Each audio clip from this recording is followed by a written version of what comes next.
But I was thinking about this yesterday as well. Sometimes in life, your decisions are easy, right? It's just a no-brainer. Could be work, could be relationships, whatever. Sometimes your decisions are more 50-50. But then at the end of the day, when you rethink it, it becomes like 52-48. Like I'm sure deep down, at another time, perfect circumstance, great job for Matt Holliday. But he doesn't need the money. He loves his kids. He's in Stillwater. When you take the job in November, you don't have to do anything. When you start to look at, I have to run all of spring training, run it all, that's the job of the bench coach, to run spring training. I think it helps for people to hear things like that, though, too, because you see all these coaches and you see these expansions of rosters and whatnot and everything that goes into leading a club now. I mean, these aren't just people in uniform for the sake of having people in uniform. I mean, they're all contributing to a thing. And bench coach is a big job. That's why you see so many guys leaving from the club and getting the main job, getting the big job, going on and doing that. So, I mean, Matt Holliday is at a point to all the things we've already said. I mean, he doesn't need to do anything that he can't feel like he can give 100% to and get out there and just be doing it for the sake of doing it. And I think that if anybody has spent the time that he did in Major League Baseball and basically gave his life from the time that he was early 20s until his late 30s, it's a reprieve. It's a chance to see your kids grow up and do that. And everybody can appreciate that. I agree. And I will say this. Charlie Marlowe has made a lot of really good points on this show. Go to break. That's it. I've been keeping score. Since we've been doing the show over a year now, Charlie has made 17 really good points. Oh, I'll take that. Really? I thought that. How many have you made? Wait, hold on a second. How many have you made? 463.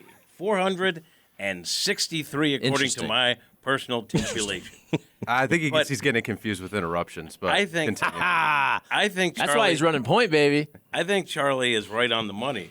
There are decisions that are slam dunks. Like, hey, do you want to do a show with Charlie, Cam, and two other guys? So from your perspective, that was a slam dunk. That was a slam dunk. But there are other ones you take and you're like, what I think we should do, and maybe I'm wrong, is probably break and then hit this full bore, but because I don't want to go too late and get screamed at. But I think that's exactly what happened with Matt Holliday. He's been on the show. At first he wasn't interested. Then he was interested. And it was always sort of like there was a little bit of reluctance. So anyway, I did text him because at first when I saw this, I was like, are you okay? I thought there was something in the family or whatever. I'll be honest with you. Like, I'm friends with him. So are you okay? I didn't want him to think, okay, you're trying to report on this. And he said, yeah. And he explained it. And he basically said, I was excited when I took the job. And as we got closer to spring, basically doubt started creeping in because it started to be in front of me all that I was going to have to be away from. Mm-hmm. He wants to be there for his kid, who's now a professional baseball player. He has other kids playing baseball. And he said as he got closer to spring training, it really hit him that he's going to have to sacrifice too much. Right. And that's why. And that's so when people like Seth say, well, that wasn't it about family, there's obviously some Ollie Marmol did, or something about how he's going to get paid at Oklahoma State. Some of the dumbest takes I've ever read. No. Wow. Oh. Wow. Oh. You know what I saw? Takes, yeah. Well, I thought you were coming after Seth in that that's way. why I said when I said Oklahoma State. My theory's debunked. Getting paid. Yeah. So, because I did a little YouTube video on this right when it happened. So then I didn't see your text to me because I asked you about it. And then also Derek Gould comes out with an article. And even then when he came out and said via you and Derek Gould, hey, this is about family, which is what I thought originally. You never know. Yes, something could have happened. But I figured because people forget, I think it was the week before when we're joking with him and asking him about the Marlins, hitting coach, bench coach, whatever it is, blah, blah, blah. He said something along the lines, I'm sure we could grab the audio of, I don't know if I'm really ready for the grind of 162 again. I believe, correct me if I'm wrong, I believe he said that a week or two before on this show, he actually accepted the job. And then so when he comes out and says, hey, I just want to be around my family, not miss stuff, I totally get that. Mm-hmm. On YouTube, the comments were, oh, there has to be some type of chasm with Ollie, or he doesn't want to be part of this dysfunctional organization that doesn't spend any money, I tweeted has no that. chance to win a World Series. And I'm like, no, this is a family dude. He wants to be with his kids. And he's young enough to where if he wants to take on a job like that again, he can wait till his kids have been drafted or grown. And there's still an opportunity to do that, but he'll never have an opportunity to watch his kids, True. growing. And I got the sense, too, like he turned down the bench coach job. Skip got it, and then, boom, Skip is a manager. And I think Matt would like to manage one day. Maybe not now, but I think he looked at this as like, I'm going to lose my place in line because eventually I want to manage, so maybe it's time for me to jump back in. And I don't think he was ready for that. And I love conspiracy theories. I'm a fan of them. Many of us are. But in this case, yeah, there had to be something more to it. Kind of ridiculous, especially if you listen to the show.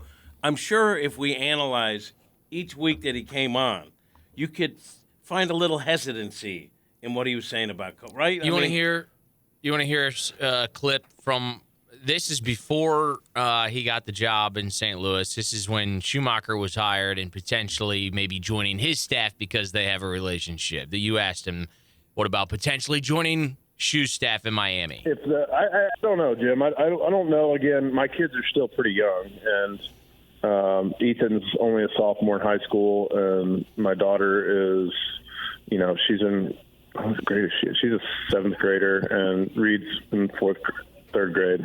So I don't know. I'm still probably at a stage in my life where the full season 162 and spring training and all the things that go into being a major league coach is probably still a little premature for me.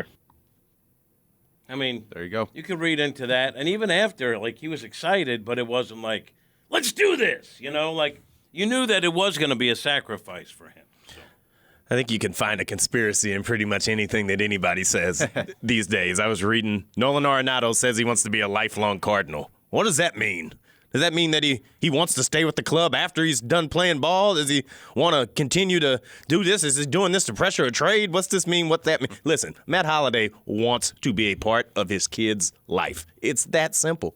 He doesn't need to do anything. He doesn't have to do anything he doesn't want to do. He's where he grew up at. He's with his brother. He's still around the game. He's got his kids right there. What more could you ask for? Cut and done. The Joe McEwing ad, I thought, was the one I was like, oh, that's an opportunity. This is a guy that's been in the role. He's familiar with what it takes. He's going to be a steadying presence that you don't have to go out and say, here now in January, who's going to take on this really important job for the club in a month? You got a guy that knows how to do it already. I agree. But I will miss Matt. I thought it was going to be great to have. Well, you're the first person. You're the first person. Media, for all the fans. You reached out to Matt Holliday. I reached out to you because I was most concerned about you because I know how many things you had planned in order to ingrain this into the what you had going on this year.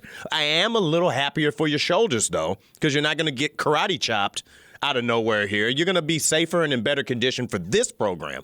So selfishly, I care about that. And I think the opportunity to have Matt continue Yes. in his role on Monday is enhanced. Thank you. Because right? Agreed. I thought about that. I said, now he's going to continue to be on the show. And here's the deal. I just looked this up. Here's a good trivia question, although I think we've brought it up. According to Baseball Reference, how much money do you think Matt Holliday made in his big league career? According to Baseball Reference. $129 million. Yeah, I'd say at least 100. Yeah, 100 to split 135. I'll say 150. Yeah, I was going to go like 180. Basically right at 160. Yeah. 160. All these Go people, to break. all these people that have all this money, you know what they say is the best part about it? Freedom of your time. Money buys you the ability to It do whatever buys you you want to with your time. independence, so you don't have a boss. And I'm sure right now, Matt Holliday, he can be a volunteer coach and hang around baseball with his brother, but not be all in. He can work out at the facility. Pick up He basketball. can play pickup basketball and pickleball with the assistant strength coach of the wrestling team. He can watch his kid hit 750 with 20 jacks in high school. He can watch his youngest son dance during Midnight Madness for the basketball team. And he can appear on this show while he's drinking his coffee. And he has no I don't want to say actual, but he has no real responsibility where he has to answer to someone or an organization. There's no pressure. And listen, I'll be honest, the last part is really what the clincher had to be. When it came down to being the bench coach for the Cardinals or being a part of this program here, to the point of what we already made, a rising, ascending program in the St. Louis media landscape, how can you pass on that? You can't. I understand it, Matt, and I respect it. And if, there is a part of it, like, I love the game, I want to be around it. He can do that at Oklahoma State and get his fill and then leave and go take a nap. And by the way, let's say because his youngest kid, I believe, is 9. Let's just say 9 years from now, his youngest kid graduates high school. Matt Holliday is right around 51 or 52 years old. I believe he has a birthday coming up here. So he's about, let's just say, 51, 52 years old.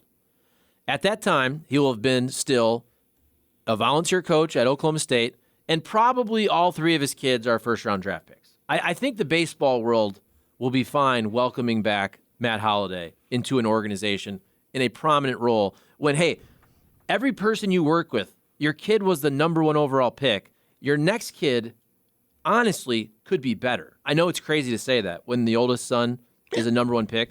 Ethan is arguably just as good, and he's a sophomore. Well, when is Holliday on the Hall of Fame ballot? Now. I didn't see him on it this year. Isn't this his year? I think it's next 2018, year. I think he retired. So it's 5 years, right? Yeah, next year. It's the one that's coming up. Okay. Didn't see him. Beltran was the debut on this one because Holliday would have stood out. We'll see how the public receives Matt Holliday's decision to not be the Cardinals bench coach. Well, I think that's a problem, though, because really, like, no offense to the public, but I've already seen stuff out there of, oh, look at the mass exodus from Ollie Marmol's staff. Nobody wanted to be his hitting coach. The pitching coach said he wanted to spend more time with family, and then he signs with the Rangers. And look at Schumacher couldn't wait to get a managerial job, and now Holliday's leaving. So it puts the bait out there, puts the red meat in the lion's den for all the keyboard warriors to get to task to go after the Cardinals organization. And I think it is such a waste of energy to try to find something in that lane, but people will try anyhow. So I think it's important because you're around this staff a lot. Like, you can dispel that pretty quickly. Wow. I mean, if you're around enough to know the circumstances of each departure, right? Like your Jeff Albert, you think he's mad at Ollie? No, he's like, no, I don't like the way I'm treated in the city of St. Louis, which is thin-skinned in my opinion, because that's part of the job of a hitting coach. Is that the real reason? What do you mean?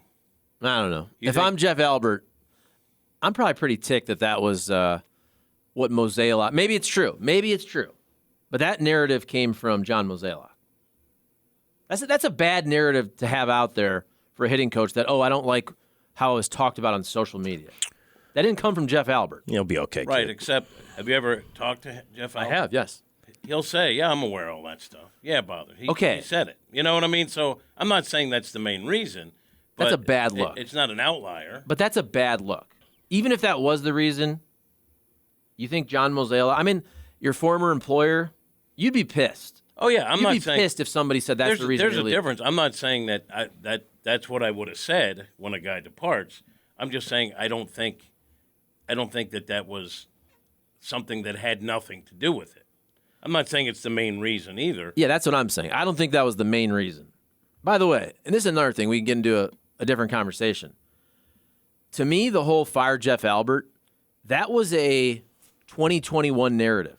And that was a very fair, in my opinion, 2021 narrative halfway through that season because you had 2.5 years of data. Now, one of those seasons was COVID, but the offense was not very good at all. But obviously, they finished 21 with the 17-game win streak. I think too many people in Cardinal land, they focus on last September with the offense just forgetting how to hit and the fact that you got shoved by Wheeler and Nola and the fact that Goldschmidt really, really fell off late August, September, even though he still won the MVP.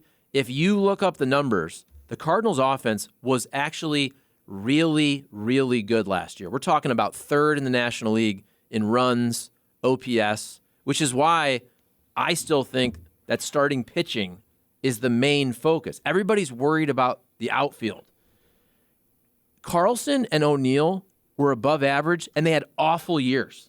They were above average and they had terrible years and weren't even healthy. And Lars Nootbaar was awful in the first half and still finished really, really good. Every single one of his like StatCast numbers are off the charts. And from everything we've seen reported, everybody wanted Lars Nootbaar in these trades. When the Cardinals were looking for the Sean Murphys of the world or the Blue Jays catchers, everybody wanted Lars Nootbaar. Yeah, he finished strong. I saw 890 OPS beyond July 5th. I saw a stat that he finished in really, really high up in hard hit contact last year and what it all looked like. Listen, my thing with Lars has always been when he makes contact and when he does it, hey, it's impact. You know, everything he does is impact, big impact at that. Whether it's in the field, he goes all out and cuts things in half out there in right field. He had some huge at-bats with that. The key to him this year is just going to be doing it more often. You got to do it more often because the way that things are shaking out right now, a lot of time still to go. A lot of things could happen. A lot of things still couldn't happen. They look pretty set to roll with what they got in a lot of regards there, especially on the everyday side. So, you know, he's going to have to be that guy and continue to get better at it. Lars had one down month after June, but this was a guy who deep into the season was in 100. I mean, Lars Nootbaar was at 100 into June. Yeah. And then, like I said, 890 OPS after July 5th. I get all that. But I do think with Jeff Albert, getting back to the original point, is that once you get tarred and feathered, as soon as, even if the offense is better, you have to kind of dig in the It numbers. was way better. Right? No, I know. I mean, I covered it. So I know they were a good offensive team last year. But you go through a stretch where you've scored one run in over a stretch of 3 games or 4 runs in 10 games, even if that's an outlier for what the team's been doing, fire Jeff Albert. Because once it's ingrained, you tar and feather the guy, he always remains tarred and feathered. And I do think that wore on him. I remember interviewing him and said, I want you to come on to have a victory lap. For all the abuse you took, you deserve to say, hey, look where we are now and take a victory lap. They were good offensively. I think, though, to me, the difference, and I say this with all due respect, is there's the noise. Again, there's like the YouTube and the Twitter comments, which I think sometimes they are coming from the loudest people. And I don't want to say, quote unquote, legitimate media, but like what I'm trying to say is John Mozeliak and Mike Schilt were straight up asked several times by essentially every member of the media at the ballpark and on the Zooms. Remember, this is 2020, 2021. They were asked about Jeff Albert specifically those years, like 2020, 2020, 2021. Like, does he have to go? Do you have to make a change? Blah, blah, blah. That was a real narrative being asked to the decision makers of the Cardinals for those years. I don't remember that being asked one time during 2022. Am I wrong? I don't remember that being a thing at all because the offense was actually really, really good. If you look at the whole year numbers, the Cardinals offense was like basically third in the National League. We're talking about the numbers that matter. Well, listen, it's amazing. It's amazing how the narrative can get steered when you've got 2 top 3 MVP guys that are driving your lineup, and then you've got a historic run by one of the great players of all time being in the front of it, too. If you took some of those things out of the mix, I mean, obviously you'd have a much different team, but it's just not as easy of a target when one way or another a couple guys are covering up. But here's the deal. Now, I think it was yesterday, maybe the day before, Bernie, who always has all the receipts, he had a great segment on this where he went position player war. You would be surprised how awesome the Cardinals were last year at position player war, except for one position. What do you think it was? It's very obvious. Catcher. Where they made a ridiculous upgrade. Yeah. You think the outfield was bad last year? It was actually really good. Like the left field position, you forget. Tyler O'Neill had, 14 jacks in 100 games? Juan Yepez, Corey Dickerson. Like the outfield for the Cardinals was above average. If you go around the infield, they literally have the best player at the corners in Arenado and Goldie. The catching position in terms of WAR was terrible. Shortstop and second base were actually really, really good. Brendan Donovan won the freaking Gold Glove. Tommy Edman, from a WAR standpoint, is fantastic because he's a great all-around baseball player. Yep. The Cardinals are in a great spot with position players. They really are. They're in there's a lot worse positions that you could be in. I think that the thing about it is you've got some peak. God, the MLB Network right now is doing their top 10 lists they do every year. I always find those interesting because a lot of it's number driven, but some of it's opinion driven. So I think you'll see a number of Cardinals show up on lists like that. I think the big challenge that you've got for the Cardinals still is that you've got a lot of very balanced contributions, and that's great to have. But they've got to find another place that's going to go over the top. And I think that you got to figure out a way to lift that up because that's what's missing as far as taking the next step. I think they can stay right here and continue to win the Central and are still by far the best team in their division. But when you start to get to the point where things went awry last year, do we feel that much different about saying that now it's a next level playoff team? See, to me, I think they have a lot of great options that can be much better than they were last year, and be that over the top. You know, like if Tyler O'Neill's healthy and can get back to hitting 30 homers, that's a difference maker. Yeah, that huge. Makes you more. But that's an if. You know, he'll admit that too. He's got to figure out a way to stay on the field. Carlson was fine. Certainly, he seems like he's a better player than the numbers he posted last year. Will he be better? There's a good chance, but it's still an if. My whole thing was, you know, Nolan Gorman. Could he be a power hitter in Major League Baseball? Showed flashes of it. Sure could. Got a lot of potential. But that's uncertain. There's a lot of uncertainty. Walker will be given the chance to make the squad out of spring training. What we've seen, should be able to do it. Could be impact right away. But it's still not certainty. I think they need a lefty bat. I think that would help balance their lineup. Mm-hmm. And they're going to roll the dice on these guys, and I understand why, because there's a lot of – we're not even talking about Burleson or Yepes, who Yepes showed signs of being a major league power guy too. Both those guys have minor league resumes that are excellent. But first of all, is there enough slots to get them going? And then will one of them step up? I think one of them will, but it's still – a question. So my question I'll throw out for anybody that wants to grab it is that we talked, and I think we've agreed, that the Cardinals' most important thing to do is to capitalize on the competitive window, the peak of Arenado and Goldschmidt that you're enjoying right now, right? I think that's they're on the clock. That should be the number one thing because the clock is ticking. Yep.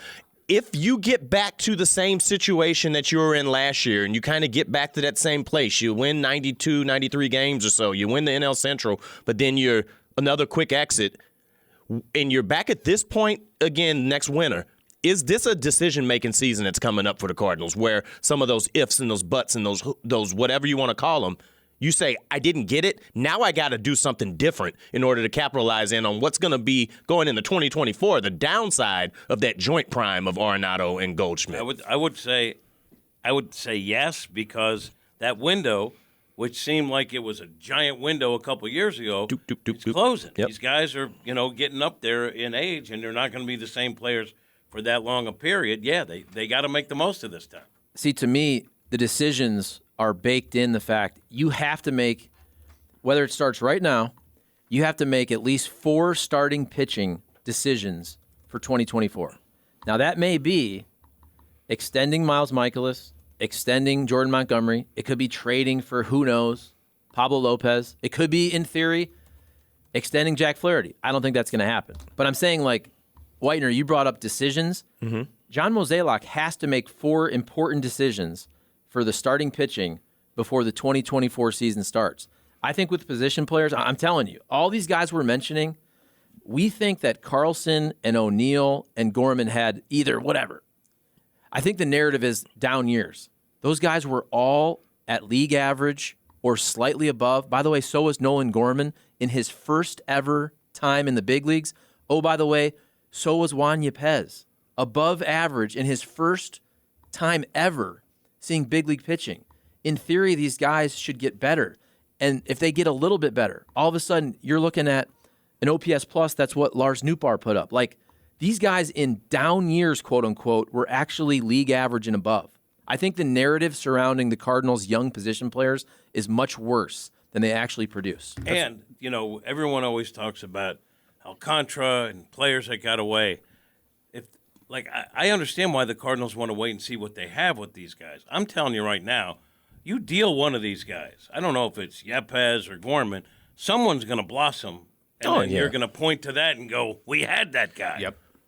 Yeah. That's why I'm always hesitant when people want to go out and get Juan Soto or somebody like that. I know it on the surface it seems great to get a guy like that. That's a finished product already. But one of those guys, like you said, Jim, they're going to blow up, and you're going to look back. Like we look back, no, this is hockey, but with Tage Thompson now, we look at it and say, and I know O'Reilly was part of the team, won the cup, but you look back and you say, man, I wish we had that guy. He was once wearing a jersey for this city. Well, it's stuff. Some of what you're looking at when you look at all those situations you just named is you're looking at the cost of doing business, right? So when you traded away those guys that, your Gallons, your Alcantras, your Rosarenas, all those guys, you had a mission that you needed to do to make that team get over the hump. I can promise you this. If you say you have to make this team better in order to capitalize on Goldschmidt and Arenado, teams aren't going to just donate to the cause because that's the right thing to do. Some of the guys you move are going to end up being people you wish you had on your team in 2026, 2027, but it's about what do you want to do. I think the O'Reilly situation is a great way to look at where the Cardinals are at right now. If you move out one of those guys, your version, whoever you think Tage Thompson is for the Cardinals right now, and you move it out and he ends up becoming an all-star, a guy that's top 5 in the league and whatever, but you end up in an NLCS, you end up in a World Series, you got a shot to get it done. You can't look back at that and say it wasn't worth it because it helped you move on and it met the need you got. But that's where I think it's a different story because I don't think a lot of reasonable fans look at Tage Thompson and go, oh, because they know. They won the freaking cup. Right. It was short-term versus long-term. Yeah, and Tage Thompson was not ready to be good for about 4 years. And you won the cup. This organization had never won a cup in 50 years. I don't think anybody regrets that. And by the way, if the Marcell Ozuna trade would have equaled a 2019 World Series championship for the Cardinals, we would not be talking about it the same way we talk about it now because the Marcell Ozuna was okay here. But, hey, they won a series in 2019. Here's the other part of it. Sometimes a change of scenery is good, in my opinion. They didn't really get to see Sandy Alcantara at the big league level. They didn't get to see Zach Gallen. Rosarena. He got almost no shot. What did he get, 50 at-bats? Okay, Alec Burleson's got about 50 at-bats, so we don't know yet. But if you were to trade away Tyler O'Neill, they already traded away Harrison Bader, those guys have had a lot of opportunities. They have been banged up. Look, they could go somewhere else. Harrison Bader might be great for the Yankees. He's going to be. Well, but I think he will be. But my point is the Cardinals have also given Tyler O'Neill and Harrison Bader a lot of chances. Randy A. didn't get any chance. I think I'm talking about something a little different than Tyler O'Neill or even a Dylan Carlson. And if we're talking about people I'm talking about more like a Nolan Gorman. I'm talking about somebody who you've seen a bit of, and he's not a rookie anymore, but he could still go any number of ways. So I think you're talking about dealing from a little bit different position than in the past. Ideally, you get a Goldschmidt trade every time. You trade away a couple guys that could be good. They don't end up becoming exactly what you thought they would be when they were here, and then boom, you get an MVP. That ain't happening every time. You're going to have to give up something in order to get something back, and most likely in this case, we're talking about guys who Goldman was the number one prospect in the organization as recently as 2020, 2021? It costs to do business. Tyler O'Neill's injuries, by the way, have been an assortment. It's not like he's got an underlying hip or knee injury. And so I think that makes his grade incomplete. And you could talk about the Ozuna trade. The Cardinals had to make a deal. Right. So, you can look at that and go, and second guess it. I was just shocked that Ozuna wasn't a Gold Glover when he came here, knowing that he had. I had watched him when he was with the Marlins, and boy, he really looked like a Gold Glover with them. He did. I'm kidding.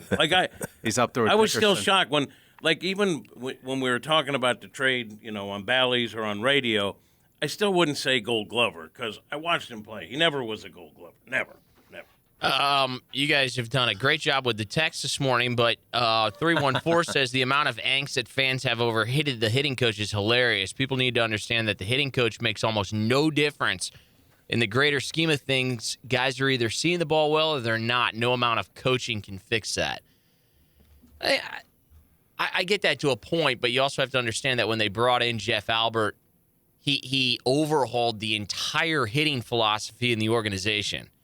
And I think it's fair to wonder if the team became too reliant on some of the metrics and deeper analytics.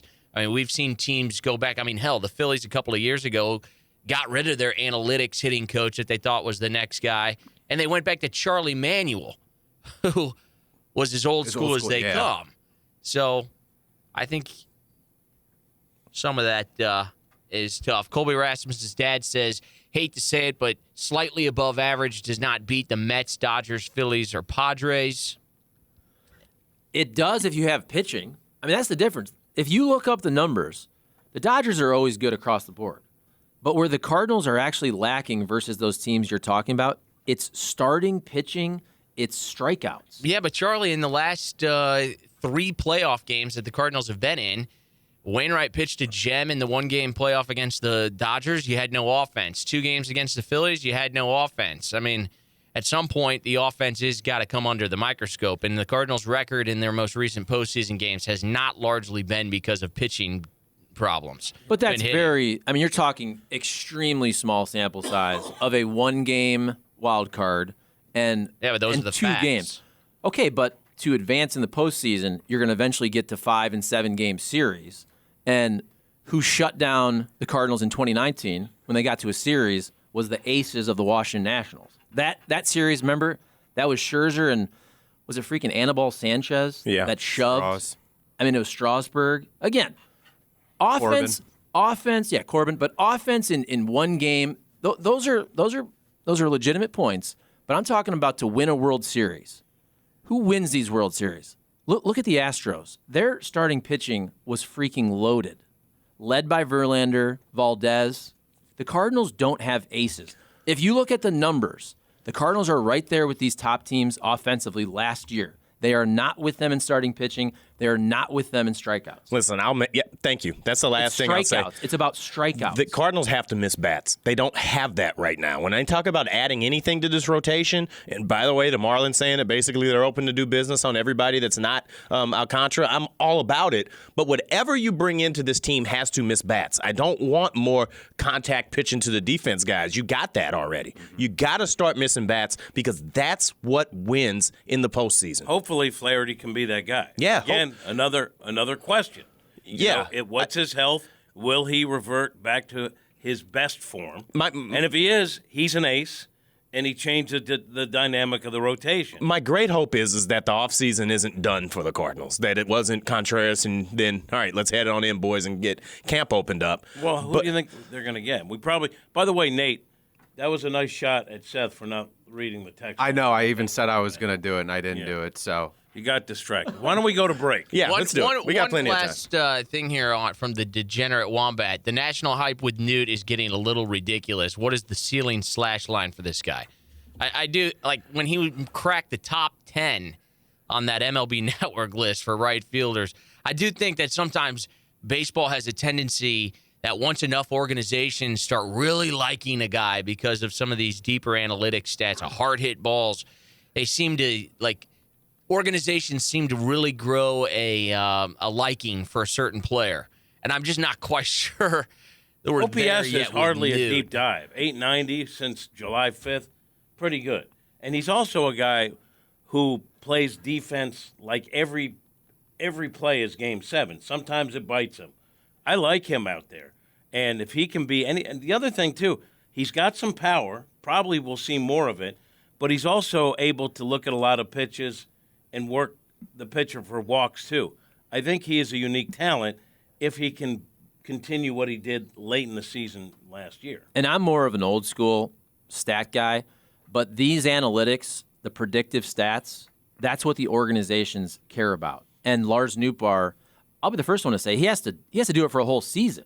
We only saw half a year, but his StatCast numbers are off the charts in the sense of, like, for his weight, he literally hits the ball harder than almost anybody. His pull rate, his fly ball rate is really good, which leads you to believe he'll hit a lot of homers.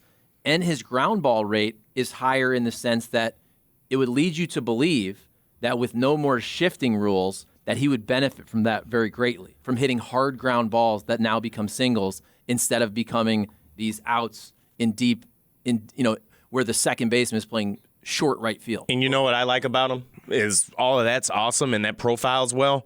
He gets on base 34% of the time.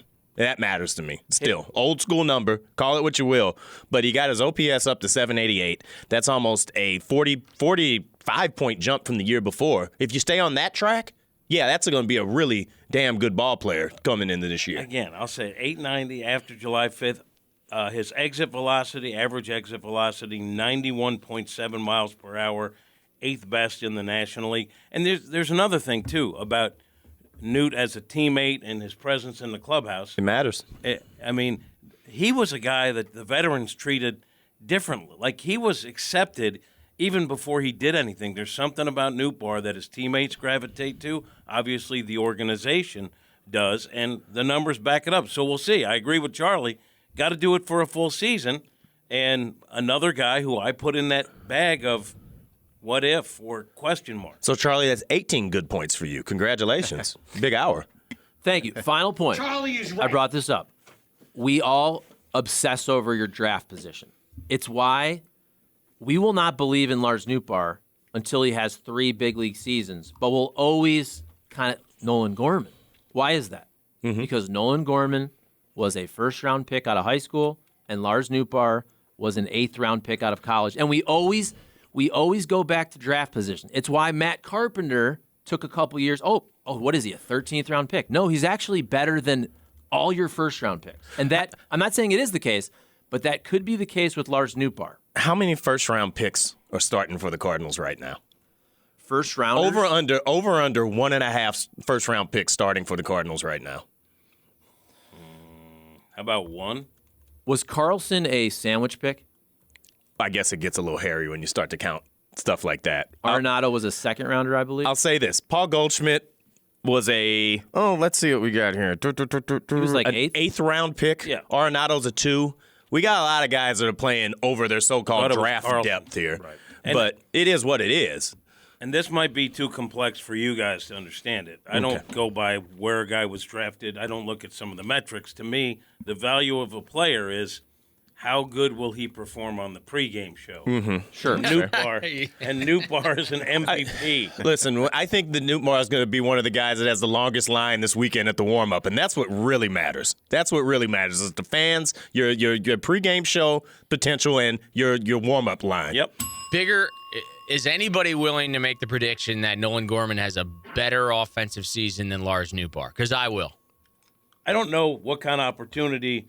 Yeah, I don't know how much he's going to play. I think Nootbaar, unless they go out and add something, I think that job is his. I think Gorman's going to get some time split between DH, maybe second base. I have a feeling Donovan's going to be at second base, which will eat up his time. So I don't know. Nate, can I raise you on that? Yeah. A better year between Nootbaar or Dylan Carlson? Boy, I'm down on Dylan. I'll be honest with you, which is really sad because I So- thought he was going to be a hell of a player. I'm just saying that goes back into the if we've talked about. When you look at all 3 of those guys, if they're even half of what the expectation is, it's one of the best outfields in baseball. But Newt might be the safest thing you're betting on right now. Well, that's where it wouldn't surprise me if Gorman or Carlson had a better season than Nootbaar. They might all have a 20 to 25% above league average season. That offensively. And that's that the would team, not surprise me. And that's the team that takes the step that last year's team didn't, if you get that. Here's the difference. If you listen to what not just Mozeliak, but Ali Marmol says about the outfield, he essentially says that Nootbaar, I've heard him say that Nootbaar is the one guy that's going to play every day, either in right field or potentially center. Got it. I mean, he says that about Lars Nootbaar. He does not say that about Dylan Carlson, Tyler O'Neill. I mean, he says that about Lars Nootbaar. Listen, all things accounted for. I know we got to get to break. I think it's going to be a very, very interesting camp, and it might be the most competitive one we've had in a lot of different places in many years. I think it's going to be a very interesting winter warm-up where all the news happens. Sure. I'm hoping for one more pitcher. I want to see the Cardinals go out and get one more pitcher. The not re-signing Quintana.